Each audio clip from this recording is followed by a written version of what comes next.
Hello दोस्तों, नमस्कार। आप सभी का एक बार फिर से हार्दिक स्वागत है आशीष क्लासेस पर। आज की ये जो क्लास है 6 जनवरी की क्लास, थोड़ा सा अलग हम डिस्कस करेंगे। इसमें द हिंदू न्यूज़पेपर से फ्रंट पेज आर्टिकल हम डिस्कस करेंगे, क्योंकि बहुत सारे बच्चों की डिमांड है कि हमें शुरू से सीखना है न्यूज़पेपर, कैसे हम शुरुआत कर सकते हैं। तो एडिटोरियल तो हमारा चलता ही है, खैर मंडे टू फ्राइडे हर शाम 5 बजे। आज का सेशन जो है वो डेडिकेट रहेगा उन बच्चों के लिए जो बच्चे शुरुआत से अंग्रेजी सीखना चाहते हैं या फिर अखबार पढ़ना सीखना चाहते हैं। तो आज हम जो फ्रंट पेज एक आर्टिकल दे रखा है इसमें वो डिस्कस करेंगे। टाइटल आपको दिया है ये वाला, NSA अजीत डोवाल। ये मैंने सीधा न्यूज़पेपर यहाँ पे ओपन किया हुआ है सीधा गूगल से, तो इसको थोड़ा सा मैं जूम कर दूंगा, समझ में आ जाए, दिख जाएगा आपको। NSA Ajit Doval and his French counterpart Emmanuel Bonne emphasise strategic autonomy, ये कह रहा है। देखिए, NSA नेशनल सिक्योरिटी एडवाइज़र है, राष्ट्रीय सुरक्षा सलाहकार हैं, नाम है अजीत डोवाल।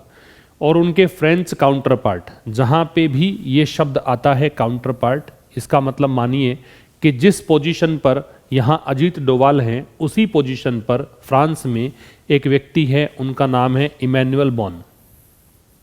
दोनों समकक्ष हैं, तो समकक्ष के लिए इस वर्ड का प्रयोग किया जाता है, किसका? काउंटर पार्ट का। तो एक तरफ है अजीत डोवाल, दूसरी तरफ है फ्रेंच के इमैनुअल बोन। इन दोनों ने क्या किया है? इन दोनों ने इम्फेसाइज किया है। इम्फेसाइज का मतलब होता है जोर देना, और अंग्रेजी में इसे कहा जाएगा स्ट्रेस। इन्होंने जोर दिया है किस पर? Strategic autonomy. स्ट्रेटेजिक का मतलब रणनीतिक होता है, ऑटोनॉमी का मतलब स्वायत्ता होता है। स्वायत्ता का मतलब फ्रीडम, कि आप अपने खुद से निर्णय ले सकें, आप किसी पर डिपेंड नहीं करते हैं, उसको बोलते हैं ऑटोनॉमी। तो रणनीतिक स्वायत्ता पर इन्होंने जोर दिया है, ये इस आर्टिकल के इस हेडलाइन का मतलब है।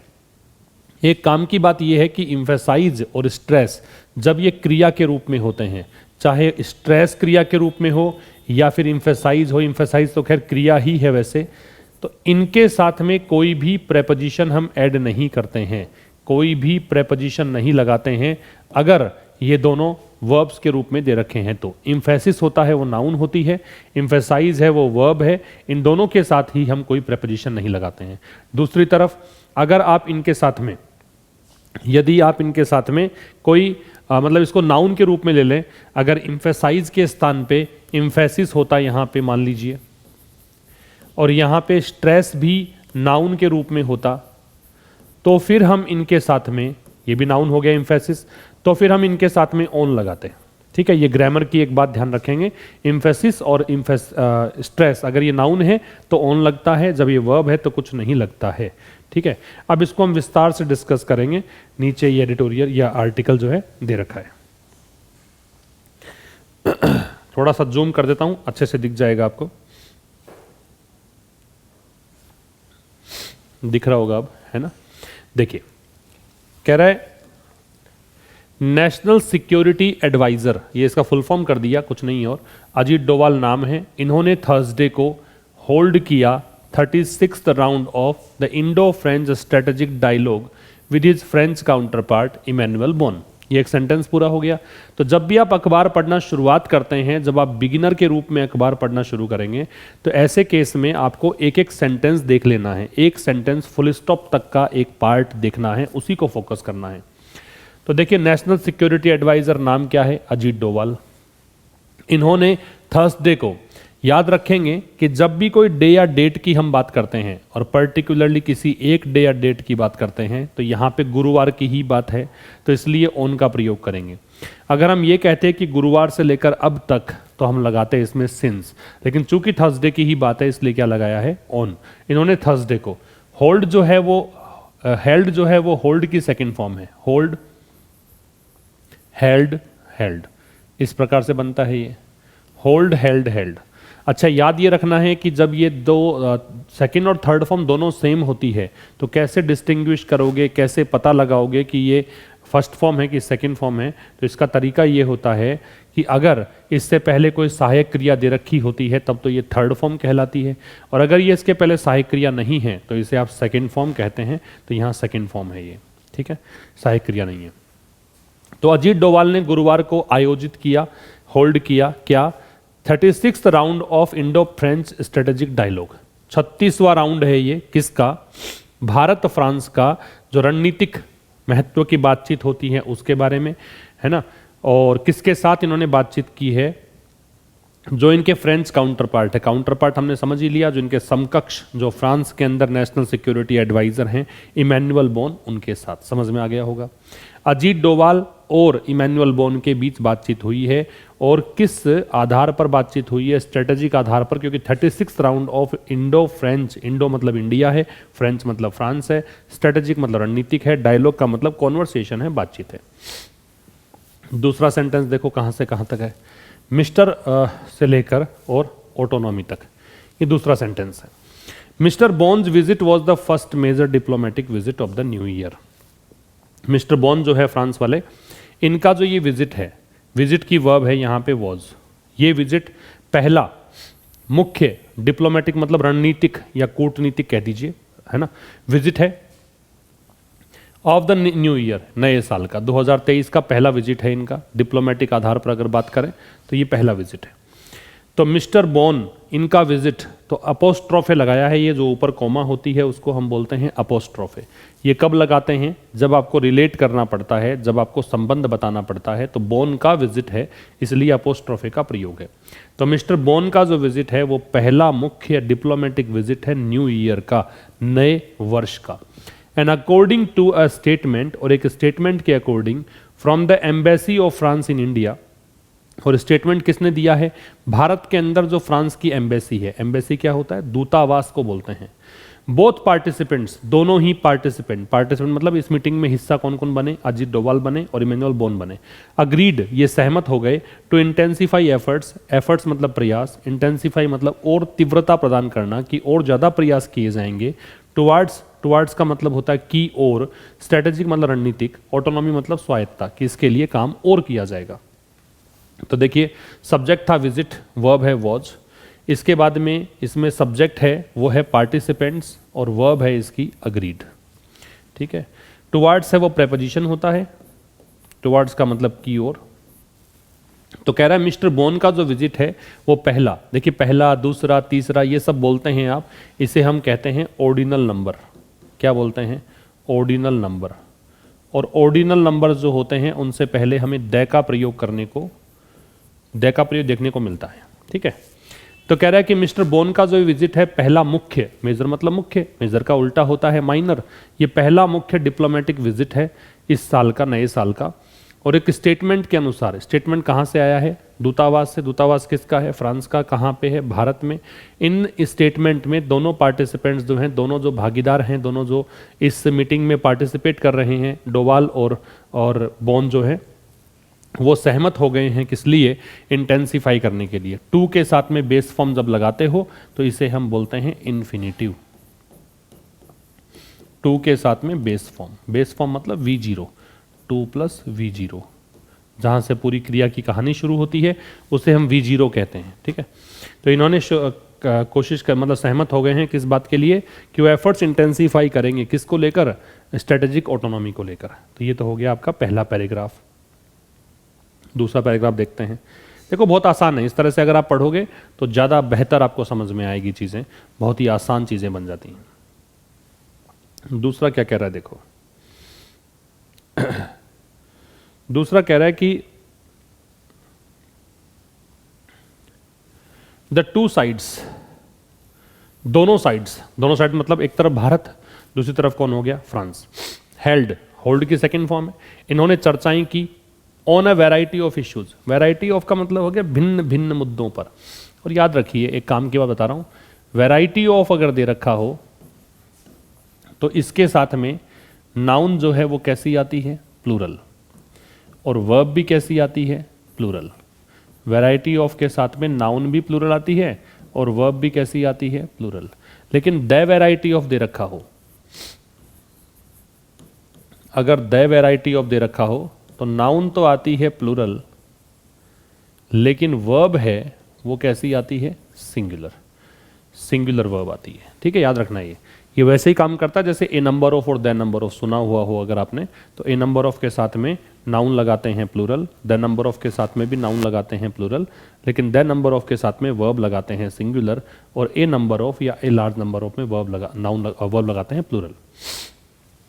तो दोनों साइड्स ने बातचीत करी है भिन्न भिन्न मुद्दों पर, इंक्लूडिंग एक प्रेपोजिशन होता है। इन मुद्दों में और क्या शामिल है? इसमें शामिल है current global security situation. Current मतलब वर्तमान, ग्लोबल मतलब वैश्विक, सिक्योरिटी मतलब सुरक्षा, सिचुएशन का मतलब स्थिति, इन द कॉन्टेक्स्ट ऑफ का मतलब होता है के संदर्भ में। संदर्भ क्या है? द कॉन्फ्लिक्ट, कॉन्फ्लिक्ट मतलब झगड़ा, लड़ाई, इन यूक्रेन का युद्ध चल रहा है उसके संदर्भ में।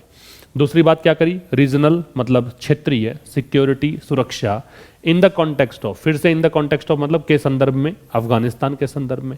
और बात किस पे करी? Counter terrorism. काउंटर जहां लगता है इसका मतलब उसके अगेंस्ट, तो आतंकवाद रोधी चीज़ों पर बात करी। काउंटर टेररिज्म की बात, टेररिज्म को क्या करना? काउंटर करना। काउंटर करना मतलब उसको क्या कहें? रोकना। साइबर सिक्योरिटी पे बात की। डिफेंस कोऑपरेशन मतलब रक्षा सहयोग पर बात करी। इन द इंडो पैसिफिक, इस क्षेत्र में, है ना। बिसाइड्स मतलब होता है के अलावा, एक होता है बिसाइड, उसका मतलब होता है के नज़दीक, और इसका मतलब है के अलावा। किसके अलावा? अदर इश्यूज, अन्य मुद्दों के अलावा। मुद्दे किसके? Mutual concern. म्यूचुअल का मतलब होता है परस्पर, लिख लेना, परस्पर। कंसर्न मतलब चिंता। तो परस्पर चिंता के जो विषय हैं उन पर इन्होंने बात करी। द ऑफिशियल स्पोक्स पर्सन, इस ऑफिशियल का मतलब हो गया जो अधिकृत है, स्पोक्स पर्सन का मतलब होता है प्रवक्ता, of the ministry of external affairs, ये विदेश मंत्रालय को बोलते हैं। अरिंदम बागची, ये प्रवक्ता का नाम है, इन्होंने कहा। ठीक है, फिर समझ लीजिए, दोनों साइड्स हैं, इसकी वर्ब हो गई हेल्ड, सेकंड फॉर्म है क्योंकि इससे पहले कोई सहायक क्रिया नहीं है। तो दोनों साइड्स ने डिस्कस किए वैरायटी ऑफ इश्यूज, भिन्न भिन्न मुद्दे, जिसमें शामिल है एक तो वर्तमान का ग्लोबल सिक्योरिटी सिचुएशन। ठीक है, किस संदर्भ में? यूक्रेन के युद्ध के संदर्भ में। कॉन्फ्लिक्ट का मतलब होता है युद्ध, इन द कॉन्टेक्स्ट ऑफ का मतलब होता है के संदर्भ में। क्षेत्रीय सुरक्षा की इन्होंने बात करी, किस संदर्भ में? अफगानिस्तान के संदर्भ में। काउंटर टेररिज्म की बात की, साइबर सुरक्षा की बात की, रक्षा सहयोग की बात करी इंडो पैसिफिक में। किसके अलावा? अन्य जो मुद्दे थे म्यूचुअल कंसर्न के, उसके अलावा। म्यूचुअल का परस्पर होता है, अदर के साथ में नाउन है वो प्लूरल आती है, ध्यान रखना है। ये किसने कहा? ये अरिंदम बागची ने कहा। ये व्यक्ति कौन है? ये एक्सटर्नल अफेयर्स मिनिस्ट्री जो है, विदेश मंत्रालय है, उसके स्पोक्स पर्सन है। ठीक है, during his long day visit, तो काफ़ी लंबे विजिट था, ये पूरे दिन का विजिट था। इस विजिट के दौरान मिस्टर बोन ऑल्सो मैट, ये इनसे भी मिले, किससे? प्रधानमंत्री मोदी से मिले। यहाँ एक काम की बात है कि ऑल्सो जो होता है वो एडवर्ब होता है, ऑल्सो एक एडवर्ब होता है। ऑल्सो का प्रयोग कहाँ होता है? तो ये यहाँ पे देखो मैन वर्ब से पहले आ रहा है। ठीक है, एक काम की बात ये है कि प्राइम मिनिस्टर नरेंद्र मोदी, प्रधानमंत्री, ये जो प्राइम मिनिस्टर शब्द है इससे पहले द लगता है, लेकिन अगर इसमें नाम दे रखा हो उस व्यक्ति का जो प्राइम मिनिस्टर है तो फिर उससे पहले द नहीं लगता है।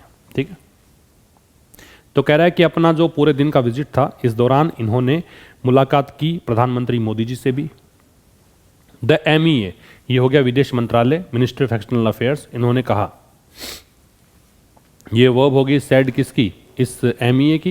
इन्होंने कहा that PM Modi and mister Bonne discussed, कि इन दोनों ने डिस्कस किया एरिया, क्षेत्र, एंड कल्चर, तो एनर्जी और कल्चर दोनों मुद्दों पर इन्होंने डिस्कशन किया। तो कह रहा है कि MEA ने कहा, तो MEA की वर्ब सेड हो गई, PM मोदी और बॉन, इन दोनों की वर्ब डिस्कस हो गई। और किस पे बात करी? इन्होंने इस मुद्दों पर बात करी। डिस्कस के बारे में बता दूं कि डिस्कस है वो ट्रांजिटिव वर्ब होती है। ट्रांजिटिव वर्ब का मतलब होता है सहकर्मक क्रिया। सहकर्मक क्रिया का मतलब होता है सीधा इसके बाद में इसका ऑब्जेक्ट आता है। इसका ऑब्जेक्ट है एनर्जी और कल्चर, मतलब एरियाज है वैसे तो, है ना, ये ऑब्जेक्ट है। तो इसका मतलब जब ऑब्जेक्ट सीधा लग जाता है क्रिया के बाद में तो वहाँ प्रेपोजिशन नहीं लगता है। यही कारण है कि डिस्कस के बाद में प्रेपोजिशन नहीं लगाया जाता। ठीक है, तो ये हो गया आपका दूसरा पैराग्राफ। ये देखो, कह रहा था एजेंडा कवर्ड, जो एजेंडा था बातचीत का इसमें कवर हुआ। एजेंडा का मतलब होता है सूची होती है, जिस बिंदु पर बात होती है उसको बोलते हैं एजेंडा। तो इस पे इन्होंने कवर, ये इस एजेंडा में कवर हुआ सारे के सारे पहलू। एस्पेक्ट का मतलब होता है पहलू। अब इसको आप अंग्रेजी में कहेंगे तो फैसेट कह सकते हैं, FACET। तो किसके पहलू? इंडो फ्रेंच स्ट्रेटेजिक पार्टनरशिप, जो भारत और फ्रांस है उसकी जो भागीदारी है, साझेदारी है, किसको लेकर? स्ट्रेटेजिक साझेदारी है, रणनीति साझेदारी है, उनके सभी पहलुओं पर बात करी। कौन कौन से हैं? डिफेंस एंड सिक्योरिटी कोऑपरेशन, जो रक्षा और सुरक्षा सही कॉरपोरेशन है, सहयोग है उस पर, ये किसमें इन्फॉर्म किया? ये फ्रांस की जो एम्बेसी है उसने ये स्टेटमेंट जारी किया, उसने इस स्टेटमेंट में इन्फॉर्म किया इस बात को। ठीक है, आगे कह रहा है इंडिया इज क्लोज टू। याद रखिए क्लोज टू के बाद में आईएनजी लगता है। टू के बाद वैसे तो बेस फॉर्म आती है, लेकिन क्लोज टू लग जाता है तो उसके बाद में आईएनजी लगता है। तो भारत जो है नजदीक है किसके? डिसीजन लेने के। किस बात पर डिसीजन लेना है? कि एक fighter jet to fly off मतलब उड़ान भरना, कि एक लड़ाकू विमान जो है वो नेवी के एयरक्राफ्ट कैरियर्स, एयरक्राफ्ट का मतलब वायुयान होता है, कैरियर का मतलब विमान वाहक होता है, जिससे विमान को ले जाया जाता है उसको बोलते हैं एयरक्राफ्ट कैरियर। तो कह रहा है भारत नजदीक है डिसीजन लेने के। किस चीज का डिसीजन लेना है भारत को? कि भारत को नेवी का जो एयरक्राफ्ट कैरियर है वहां से एक फाइटर जेट को उड़ान भरवानी है, ठीक है, फ्लाई ऑफ करना है। फॉर विच, जिसके लिए Boeing's F-18 super hornet and Dassault aviation Rafale M are in the race. अब इस कौन सी फाइटर जेट होगा कौन सा? तो इस चीज के लिए रेस में कौन कौन है ये दो नाम बताए हैं। एक तो बोइंग का ये है और दूसरा इसका ये है, ये दोनों रेस में। A decision is expected shortly, एक डिसीजन का एक्सपेक्टेड है मतलब जल्द ही लिए जाने की संभावना है। फॉर प्रोक्योरिंग, प्रोक्योर का मतलब होता है परचेज करना या प्राप्त करना, ठीक है, खरीदना। तो डिसीजन यहां पे लेना है। फॉर प्रेपोजिशन है, और प्रेपोजिशन के बाद में याद रखेंगे कि जब भी कोई क्रिया लगाते हैं तो आईएनजी फॉर्म में लगती है, प्रोक्योरिंग लग गया, ठीक है। तो एक डिसीजन यहां पे एक्सपेक्टेड है शॉर्टली, जल्द ही यहां पे 26 वायुयान खरीदे जाएंगे। इन विच राफेल हैज एन एज, कोई भी चीज एज ले रखी है इसका मतलब एडवांटेज है उसके पास, वो लाभ की स्थिति में है। कोई दो चीजें हैं, तीन हैं, उसके पास किसी के पास एज है इसका मतलब वो एडवांटेज में है। तो यहाँ पे राफेल जो है उसको एडवांटेज है, मतलब राफेल की संभावना ज्यादा है खरीदे जाने की। किसके अनुसार है? ऑफिशियल सोर्सेज के अनुसार, ऑफिस में कुछ स्रोत हैं वहां से जानकारी मिली है। इन एडिशन, इसका मतलब होता है इसके अतिरिक्त। Saffron of France is competing with other global engine manufacturers. France का एक सैफरन जो कंपनी है उसकी प्रतिस्पर्धा है, कंपीट के साथ विद लगेगा, प्रतिस्पर्धा किससे है? अन्य जो वैश्विक इंजन मैन्युफैक्चरर्स हैं, इंजन बनाने वाले जो कंपनियां हैं उनसे, टू को डेवलप, कि वो साथ में डेवलप करे एक फाइटर जेट इंजन। किसके साथ? डीआरडीओ के साथ, ठीक है। डीआरडीओ के लिए defence research and development organisation, इसका फुल फॉर्म दे रखा है। तो ये हो गया आज का सेशन। इसमें हमने फ्रंट पेज डिस्कस किया है और आपने समझा कि बिगिनर्स जो हैं ऐसे शुरू कर सकते हैं। आपने देखा कि ज़्यादा वर्ड्स आते नहीं हैं डिफ़िकल्ट इसमें, अगर पहले पेज से आप शुरुआत कर सकें तो बहुत ही बेहतर है, ठीक है। ये आपको ऐसा भी नहीं है कि कोई अखबार खरीदने की ज़रूरत है, हार्ड कॉपी की ज़रूरत नहीं पड़ेगी। आप सीधा टेलीग्राम से मतलब, या फिर मान लीजिए इसका एप्लीकेशन टेलीग्राम पे तो नहीं मिलेगा आजकल द हिंदू, आप इस एप्लीकेशन को सब्सक्राइब कर सकते हैं। इस एप्लीकेशन से आप सब्सक्रिप्शन ले सकते हैं द हिंदू वाली एप्लीकेशन से, और वहाँ पर डे आप कोई एक पैराग्राफ या कोई एक न्यूज़ आर्टिकल फ्रंट पेज से पढ़ सकते हैं। ज़्यादा डिफिकल्ट वर्ड्स नहीं होंगे तो धीरे धीरे आपका कॉन्फिडेंस बढ़ता जाएगा, ठीक है। तो ये था आज के सेशन में। अब मिलेंगे हम मंडे को एक नए सेशन के साथ, तब तक के लिए नमस्कार, थैंक यू वेरी मच।